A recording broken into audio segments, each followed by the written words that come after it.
Nah, sekarang perhatikan. Kalian kan sering minum es ya, jadi minum air es menggunakan gelas. Nah, kalian perhatikan tidak? Setiap kalian menggunakan gelas yang berisi dengan air dingin atau air es, bagian luar gelas akan basah. Bagian luar gelas akan terdapat bintik-bintik air. Kira-kira dari mana bintik-bintik air itu? Apakah gelas yang kalian gunakan itu bocor? Ataukah gelas yang kalian gunakan itu retak? Tapi kan tidak mungkin setiap kalian minum air es atau minum air dingin, gelasnya selalu retak. Jadi, air yang berada di bagian luar gelas ini sebenarnya bukan berasal dari air yang ada di dalam gelas. Tapi air yang berada di luar gelas ini berasal dari udara.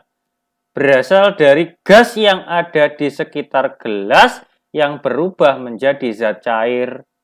Jadi di sini sebenarnya ada perubahan wujud dari gas menjadi cair. Mengapa demikian? Karena pada gelas yang diisi es, maka suhu gelas ini akan turun. Sehingga udara yang menempel pada gelas bagian luar itu akan mengalami peristiwa pengembunan.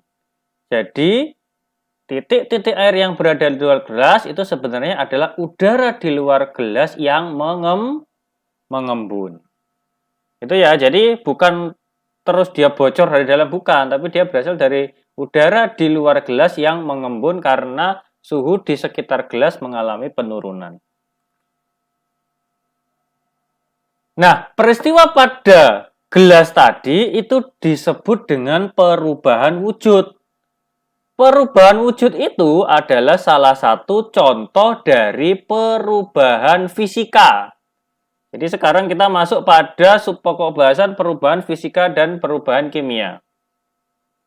Perubahan fisika adalah perubahan benda tanpa disertai terbentuknya zat baru. Perubahan fisika meliputi perubahan wujud, perubahan bentuk, melarut, dan mengkristal. Jadi pada perubahan fisika ini bendanya tidak terbentuk zat baru. Jadi pada perubahan fisika ini tidak terbentuk zat baru. Artinya zatnya tetap, hanya saja wujudnya berubah. Jadi zatnya tetap, senyawanya tetap. Jadi tidak ada zat baru yang dihasilkan. Contohnya ada perubahan wujud. Jadi ada 3 wujud, padat, cair, dan gas. Tetapi ada 6 perubahan wujud. Misalkan zat padat berubah menjadi zat cair, itu namanya mencair. Zat cair berubah menjadi padat, itu namanya membeku. Zat cair berubah menjadi gas, itu namanya menguap. Zat gas berubah menjadi zat cair, itu namanya mengembun. Zat gas berubah zat padat, namanya mendeposisi. Sebenarnya menyublim, sama-sama menyublim, tapi nama lainnya adalah mendeposisi. Dengan zat padat berubah menjadi gas, disebut dengan menyublim. Jadi ada 3 wujud zat dan ada 6 perubahan wujud zat. Dulu di SD kan sudah diajari ini. Kemudian ada namanya mengkristal. Jadi mengkristal itu sebenarnya perubahan wujudnya adalah menguap. Jadi air yang terkandung pada air laut, jadi air laut itu ada kandungan air dan kandungan garamnya. Airnya diuapkan sehingga tersisa kristal-kristal garam. Jadi sebenarnya mengkristal bukan perubahan wujud, dia adalah salah satu akibat dari adanya perubahan wujud yaitu menguap. Jadi airnya menguap dulu, kemudian tersisalah kristal-kristal garam. Seperti halnya pada petani garam di tepi pantai itu ya. Jadi airnya dipanaskan sehingga air tawarnya menguap, tersisalah kristal-kristal garam. Kemudian setelah itu ada namanya melarut. Jadi melarut itu adalah terlarutnya zat padat pada zat cair. Jadi terlarutnya suatu zat pada zat pelarut. Zat pelarutnya harus lebih banyak daripada zat terlarut. Contohnya adalah kita melarutkan 1 sendok gula pada segelas air. Itu melarut. Diaduk sampai rata. Diaduk sampai gula itu benar-benar melarut menjadi partikel-partikel yang sangat kecil dan terdistribusi merata pada seluruh bagian air. Kemudian juga ada perubahan bentuk, contohnya adalah batu menjadi patung. Itu adalah contoh dari perubahan bentuk. Nah, ini adalah perubahan fisika, perubahan yang tidak disertai dengan terbentuknya zat baru. Kemudian ada perubahan kimia. Perubahan kimia merupakan perubahan zat yang disertai dengan terbentuknya zat baru. Pada perubahan kimia itu pasti akan terjadi namanya reaksi kimia. Contohnya adalah ketika singkong itu berubah menjadi tape. Nah, di sini terjadi proses reaksi kimia sehingga mengalami perubahan rasa, mengalami perubahan bau. Dan pada perubahan kimia itu tidak dapat kembali ke keadaan awal. Beda seperti halnya pada perubahan fisika. Kalau perubahan fisika misalkan air menjadi es, maka es bisa kembali menjadi air. Tapi kalau pada perubahan kimia itu tidak dapat kembali. Misalkan singkong berubah menjadi tape. Tape tidak mungkin berubah kembali menjadi singkong. Jadi kalau perubahan kimia itu bersifat permanen. Contohnya lagi adalah kayu yang dibakar menjadi arang. Jadi kayu dan arang itu kandungan zatnya berbeda. Sama seperti pada kandungan singkong dan kandungan tape. Kandungan senyawa yang ada di dalamnya pun berbeda. Artinya terbentuk zat baru. Nah, perbedaan perubahan kimia dan perubahan fisika dapat kita lihat pada dua tabel ini. Yang pertama, perubahan fisika tidak terbentuk zat baru. Perubahan kimia terbentuk zat baru. Tadi yang singkong menjadi tape kan terbentuk zat baru. Artinya kandungan senyawa pada tape itu berbeda dengan kandungan senyawa pada singkong. Komposisi materi tidak berubah, komposisi materi berubah. Jadi reaksi kimia menghasilkan komposisi materi yang berubah. Pada perubahan fisika tidak terjadi perubahan warna, bau, rasa, dan tidak terbentuk endapan. Tapi pada perubahan kimia disertai dengan terbentuknya gas, endapan, perubahan suhu. Kemarin seperti halnya kita campurkan asam dan basa itu akan bereaksi dan mengakibatkan perubahan suhu. Ada perubahan warna seperti halnya pisang yang matang, kemudian perubahan bau, perubahan rasa, tadi singkong menjadi tape itu mengalami perubahan rasa. Ini adalah perubahan fisika dan perubahan kimia yang ditinjau dari perbedaannya.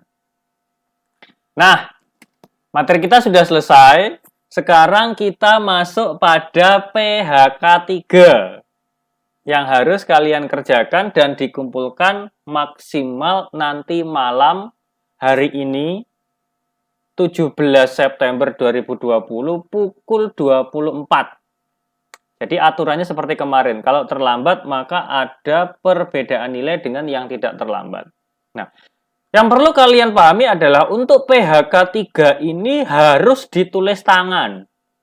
Tidak boleh diketik. Jadi harus ditulis tangan. Kalau nanti kalian kerjakannya diketik, Pak Faiz kembalikan.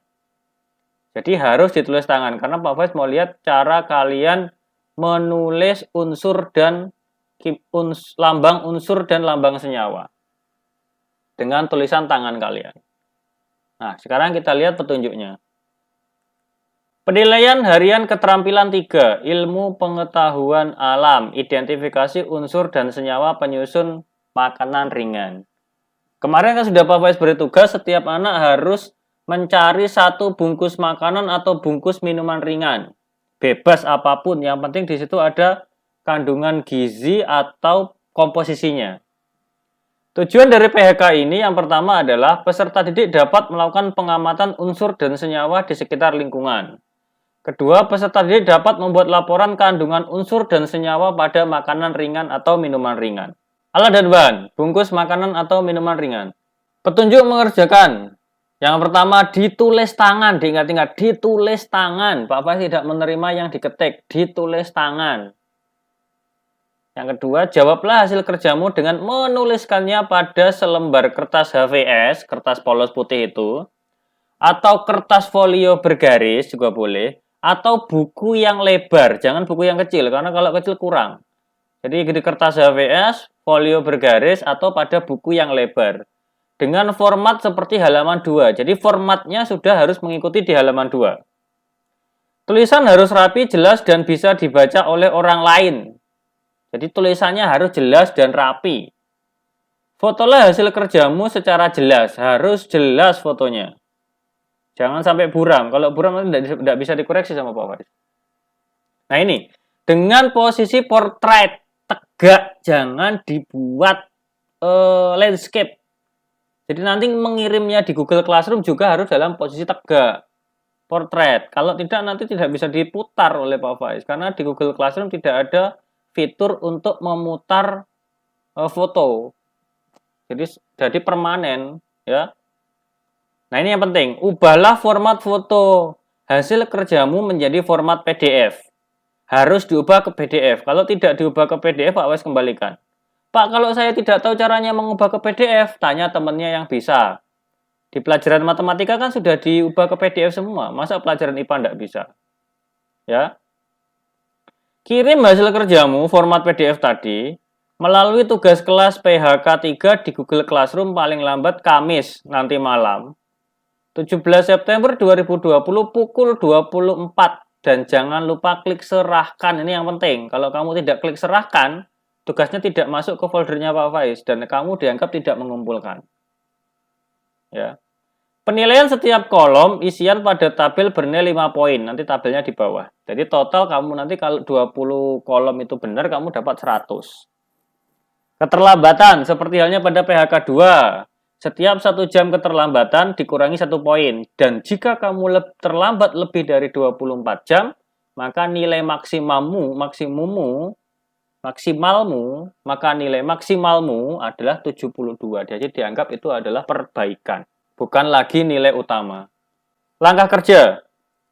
Langkah kerja yang pertama, carilah bungkus makanan, minuman, snack, atau sejenisnya yang terdapat lambang unsur atau senyawa dalam kandungan komposisinya. Bisa di dalam komposisinya atau pada informasi nilai gizi. Nah, contohnya nih Pak Faiz punya satu bungkus makanan dari salah satu minuman isotonik. Jadi ini. Nah, ini yang harus kalian foto nanti. Jadi jangan mereknya, tapi bagian ini, bagian nama senyawa dan nama unsur yang kalian ambil, ini harus difoto. Ya, ini yang difoto nanti. Fotolah bagian bungkus makanan atau minuman ringan tersebut yang terdapat unsur dan senyawa pada bagian komposisinya yang tadi Pak Faiz tunjukkan ini. Ini harus kalian foto. Nah, setelah kalian foto, di sini kalian cari 5 unsur atau senyawa yang ada di sini. Jadi 5, minimal 5. Kalau kalian sudah menemukan, baru kalian cari lambangnya. Lambangnya bisa kalian cari di Google, bisa kalian tanya teman, bisa kalian tanya orang tua. Kalau tidak tahu, kalian buka buku atau tanya Google boleh. Yang penting kamu cari dulu namanya di sini. Nama unsur atau senyawanya. Ya, kalian cari dulu nama unsur atau senyawanya. Jadi tabelnya seperti di bawah ini. Ini contohnya, nama yang kalian temukan misalkan pada bungkus itu adalah garam. Garam kalian cari lambangnya di buku atau di Google. Lambangnya adalah NaCl, ini pada kolom pertama. Kemudian kalian uraikan, unsur penyusunnya itu apa? Jadi pada garam NaCl, unsur penyusunnya adalah natrium dan klorin. Ini contoh ya, natrium dan klorin. Ini unsur penyusunnya.